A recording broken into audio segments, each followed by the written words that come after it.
वंदे मातरम। नमस्कार, जय श्री राम। कुछ केसेस ऐसे होते हैं जो कछुआ चाल से चलते हैं। वो समय लेते हैं, लेकिन समय के साथ में उसमें जो अन्य चीज़ें होती है, अर्थात जो संवैधानिक व्यवस्थाएं होती हैं, और ऐसे केसेस में जो बाहरी प्रभाव से लेकर के भीतरी संरचनागत जो चीज़ें होती है, वे प्रयोग के स्तर पर आ जाती है। और फिर एक दिन ऐसा होता है जब वो मील का पत्थर बन करके और पाठ्यक्रमों में पढ़ाने लायक एक केस बन जाता है। हम जब लॉ पढ़ते हैं तो कई सारे केसेस, और चूंकि अपना अपना देश का लॉ तो केवल भारत के जो विभिन्न प्रकरण होते वही नहीं, बल्कि उसमें दुनिया भर के केसेस पढ़ाए जाते हैं, पढ़ते हैं, विशेषकर यूरोपियन कंट्रीज़ के, ब्रिटेन के, क्योंकि अपने संसदीय परंपरा में जो कुछ भी आया है वह ब्रिटेन से काफ़ी लिया हुआ है। और भारत का जो संविधान है वो भी लगभग वहीं से सारा कुछ है। इसलिए हमारे बच्चे जब विदेश जाते हैं तो हमारे संविधान की ही ज़्यादातर चीज़ें वहाँ पर भी है, या वहाँ की सारी चीज़ें यहाँ पर है। हाँ, वो एक अलग विषय है। हम बात कर रहे हैं कि दिशा और सुशांत का जो केस है, मैं फिर कहता हूँ कि दो केस नहीं है, तो एक ही केस है। केस बिगड़ा, ये भी हम जानते हैं कि केस बिगड़ा। केस क्यों बिगड़ा? इसलिए कि परिस्थितियां उस समय ऐसी थी जिसके कारण से इस केस को बिगाड़ दिया गया। दो कारण थे। पहला कि जब दिशा की हत्या हुई, शील भंग हुआ, तो उसके पिता को ही मजबूर किया गया कि वो ये बयान दे दे कि मेरी बेटी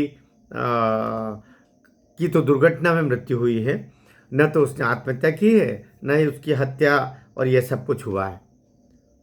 अब वो परिस्थितियां अलग होगी, लेकिन एक परिवारजन होने के नाते, पिता होने के नाते उसको द्वारा दिया गया।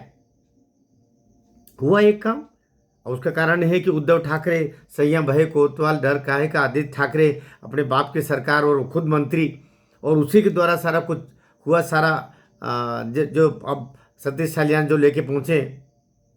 लेकिन कानून में ये भी तो है कि सतीश सालियान ने वो कोई 166 164 की तहत कोई बयान नहीं दिया था कोर्ट में जाके।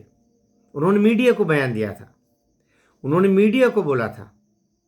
इसलिए वो बयान जो मीडिया को दिए गए, वो अब कोर्ट में उनको उनको प्रमाण के रूप में दिए जा रहे हैं कि इन्होंने ऐसा बोला था, इन्होंने ऐसा बोला था।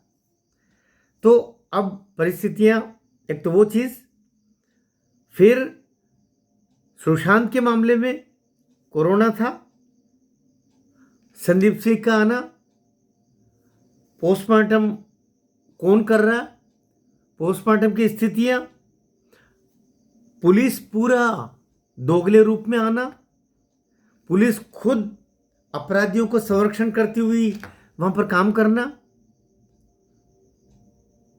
और इस तरीके से एविडेंसेस को पुलिस के द्वारा खत्म करना। पुलिस जो एविडेंसेस को बचाती है, पुलिस जो एविडेंसेस को बचाती है, वो पुलिस ही एविडेंसेस को खत्म करने पे लगी। आई थी ना पटना पुलिस, बिहार की पुलिस आई थी, तो महाराष्ट्र की पुलिस ने उस पुलिस को ही अरेस्ट कर लिया, सारा कुछ सामने। इसलिए इस केस के सारे आचरण को, इसके डेवलपमेंट को अभी जहां पर है, अर्थात मुंबई हाई कोर्ट में अभी जो बेंच बदल रही है, वो बेंच उधर से उधर जा रही है। अब जो 19 फरवरी को शिवाजी जयंती पे आ रही है, लेकिन उसी दिन की डेट रखी जा रही है। तो इन सबको लेकर के जो एक जज साहब ने कह दिया कि मैं मुझे इससे अलग रखा जाए क्योंकि मैं सीबीआई का एडवोकेट रहा हूं। पूरे केस ऐसा चल रहा है कि सामान्य आदमी तो सोच लेगा कि कुछ नहीं होगा, कुछ नहीं होने वाला, लेकिन होगा। जो जो कानून के विद्यार्थी हैं हम जैसे, उनकी दृष्टि में ये एक ऐसा केस होने जा रहा है जिस पर भारत की पूरी जुडिशरी की दृष्टि है। चाहे वो माननीय उच्चतम न्यायालय के जजेस हो, न्यायमूर्तियां हों, हाई कोर्ट, और केवल मुंबई हाई कोर्ट के ही नहीं, विभिन्न हाई कोर्ट्स के जो जो जजेस हैं, न्यायमूर्तियां हैं, उनकी दृष्टि इस पर अभी ये पूरे देश में चर्चा का विषय है। आखिर अब होगा क्या और कैसे होगा, और सब जानते हैं हुआ क्या है। सबसे इंटरेस्टिंग पक्ष ये है कि सारे जजेस, चाहे कोतवाल जी हो, गडकरी जी हो, जो लोग भी इस केस को, दिशा को अभी देख रहे हैं, और सुशांत के केस को जो पटना में देख रहे हैं, और अब जो इसका सुप्रीम कोर्ट में गया, सब जगह सब जजेस जानते हैं कि इसमें हुआ क्या है। इसलिए सबकी दृष्टि उस पर है। कोई भी जज इसमें गलत करेगा तो उस जज की क्रेडिबिलिटी पर भी प्रश्न आएगा, मैं जो कहना चाह रहा हूं, क्योंकि पूरी जुडिशरी में यह चर्चा का विषय है। और ये तो आप कभी सपने में भी मत सोचिए कि ये पिटिशन बर्खास्त हो जाएगी, पिटिशन निरस्त हो जाएगी, और इसमें कुछ भी नहीं होगा। इसमें निश्चित होगा, निश्चित होगा, निश्चित होगा, और इतना कॉन्क्रीट ये निर्णय आएगा कि हक्के बक्के रह जाएंगे कई लोग। और कई लोग जो राजनीति के षड्यंत्रकारी हैं, जो राजनीति के लग्जरी में मजे ले रहे हैं, जो रहते हैं मातोश्री में, और अपने जो स्वर्गीय पितोश्री का यश कीर्ति का लाभ उठा करके और मजे कर रहे हैं जिंदगी के, अरबों खरबों कमा करके, उन सबको जमीन के 10 फुट नीचे तक जाना पड़ेगा। इसलिए ये सारी जुडिशरी में चर्चा का नहीं, चिंता का विषय भी है कि अब क्या होने वाला है। और कोई जज, अब मैं नहीं मानता कि इससे परे भी कोई डिसीजन लेके जाएगा।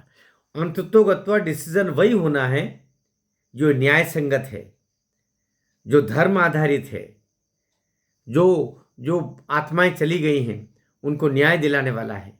जो उस बालिका के साथ में, दिशा के साथ में जो हत्या और उसका शील भंग सामूहिक रूप से किया गया और फिर उसको बुरी तरीके से मारा गया, ये सारी चीजें आएगी, क्योंकि अभी केस वहां है और अभी मान के चले सब पुख्ता है।